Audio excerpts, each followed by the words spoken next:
Surat senior citizen welfare association દ્વારા બ્રહ્માકુમારી બહેનો સાથે તેમજ મહિધરપુરા અને લાલ દરવાજા પોલીસ પરિવાર સાથે રક્ષાબંધન પર્વની ઉજવણી કરવામાં આવી હતી, જેમાં વિશ્વ હિન્દુ પરિષદની બહેનોએ પણ ઉત્સાહે ભાગ લીધો હતો।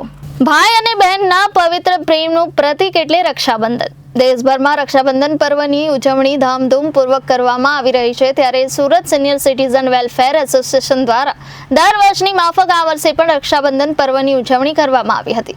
સિનિયર સિટીઝન વેલફેર એસોસિએશનના પ્રમુખ કનુભાઈ બ્રહ્મભટ્ટે જણાવ્યું હતું કે આ વખતની રક્ષાબંધન પર્વની ઉજવણી ખાસ યાદગાર બની હતી, કારણ કે આ વર્ષે બ્રહ્મકુમારી, ફાલ્ગુની દીદી સહિતની બહેનો અને સાચી દ્વારા રક્ષાબંધનની ઉજવણીમાં મહિધરપુરા અને લાલ દરવાજા પોલીસ ચોકીમાંથી પીએસઆઈ ગરાસિયા તેમજ તેમની ટીમ સાથે હાજર રહ્યા હતા। તેમજ વિશ્વ હિન્દુ પરિષદમાંથી રસિકાબેન તેમજ તેઓના સાથીદારો આવ્યા હતા અને સંસ્થામાંથી મોટી સંખ્યામાં લોકોએ સુંદર રક્ષાબંધન પર્વનો કાર્યક્રમ કરી બહેને ભાઈના હાથે રાખડી બાંધીને મોં મીઠું કર્યું અને હર્ષોલ્લાસ સાથે રક્ષાબંધનના પર્વની ઉજવણી કરવામાં આવી હતી।